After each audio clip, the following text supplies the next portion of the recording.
कितना बड़ा कदम राजनाथ सिंह का देखा जाए, भारत की ये स्ट्रैटेजी कितनी इंपॉर्टेंट कि एक तरफ जहां पर पाकिस्तान के ब्लफ को एक्सपोज किया और सबसे बड़ी बात ऑपरेशन सिंदूर कंटिन्यूज, ये इस डिप्लोमेटिक स्ट्राइक के जरिए नजर आया जहां पर जॉइंट स्टेटमेंट पर डिफेंस मिनिस्टर ने दस्तखत नहीं किए क्योंकि आतंकवाद को लेकर वही ढुलमुल रवैया फिर से था इस मंच पर।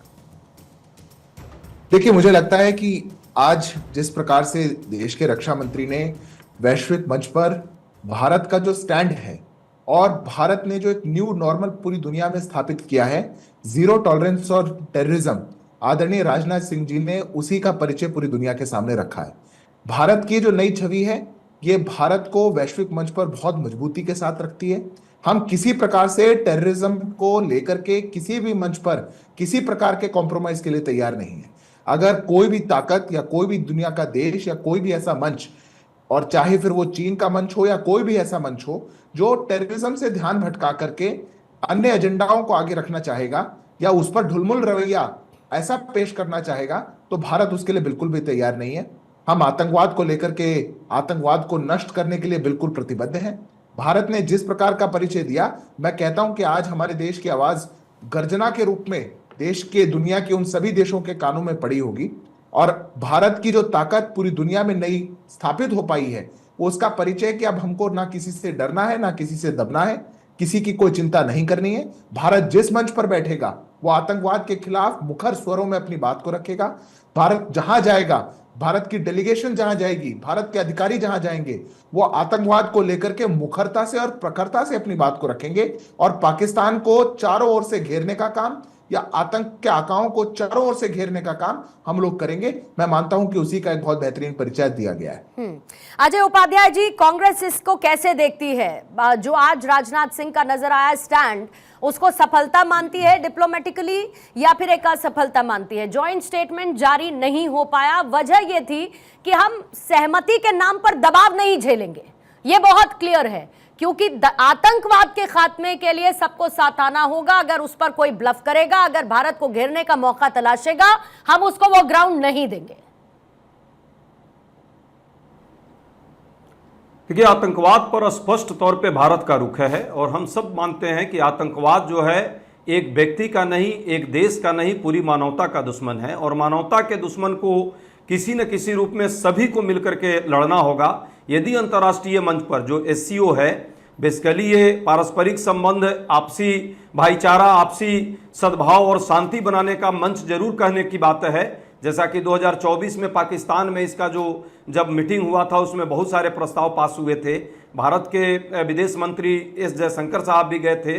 बावजूद जिस तरह की घटनाएं पिछले दिनों में हुई है, पहलगाम की घटना, कांग्रेस पार्टी अपने CWC में भी स्पष्ट तौर पर रेजोल्यूशन पास की है कि इस मुद्दे पर भारत सरकार के साथ मजबूती से कांग्रेस पार्टी खड़ी रहेगी।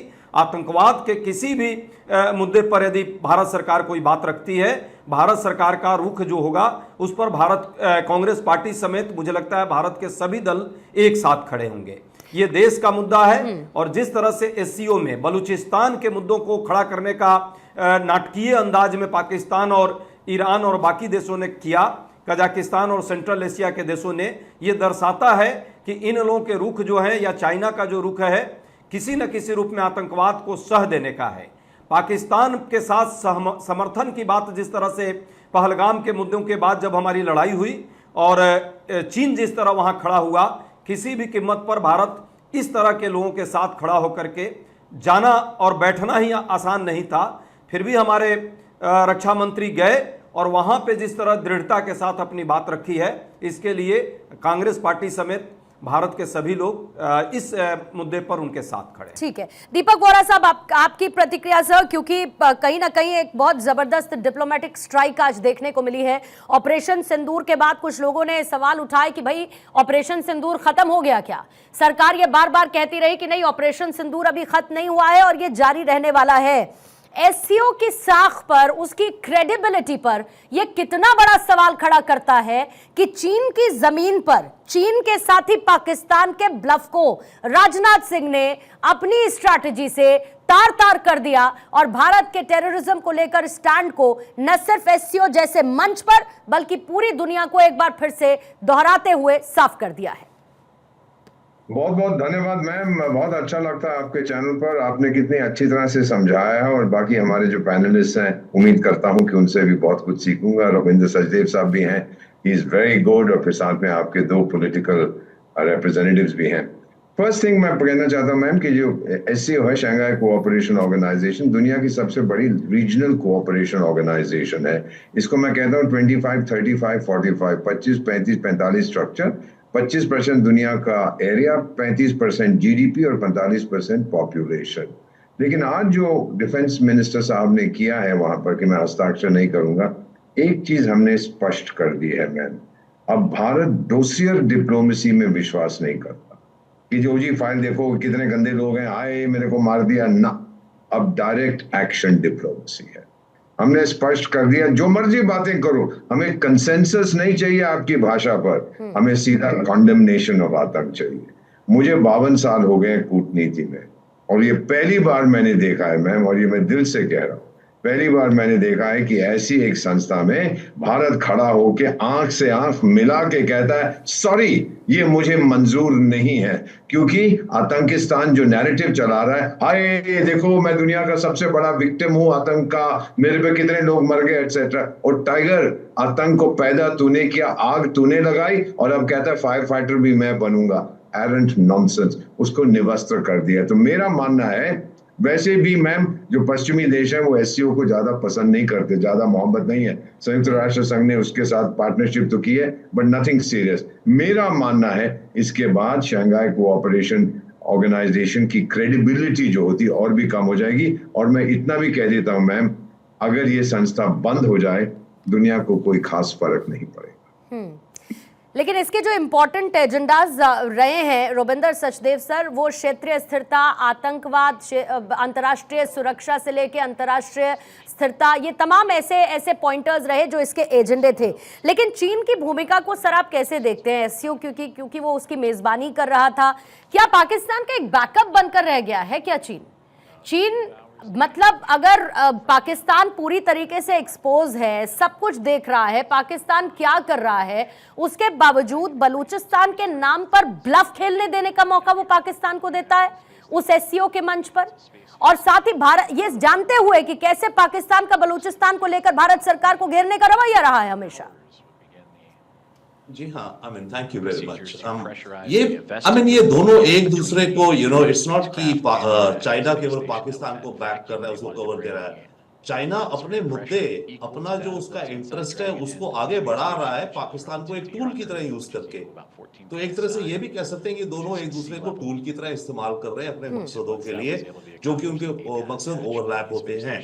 बट गोइंग बैक, जो आपने भी कहा और एम्बेसडर और हमारे कोलीग्स भी कह रहे हैं, एससीओ का फाउंडिंग चार्टर जब ये बना था, ये बना इसीलिए था कि इस रीजन में रीजनल सिक्योरिटी, टेरिटोरियल इंटीग्रिटी और रेडिकलिज्म को रोकना है।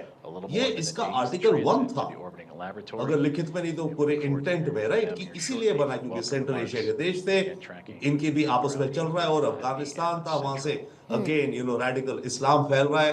तो ओरिजिनल मैंडेट तो इसका वो है। अब ओवर पीरियड ऑफ टाइम ये अलग फॉर्म लेता जा रहा है, bigger expansion sure in other areas जो इंपॉर्टेंट है, बट इस संस्था को वापस अपने फंडामेंटल मैंडेट पे जाना होगा। That is one.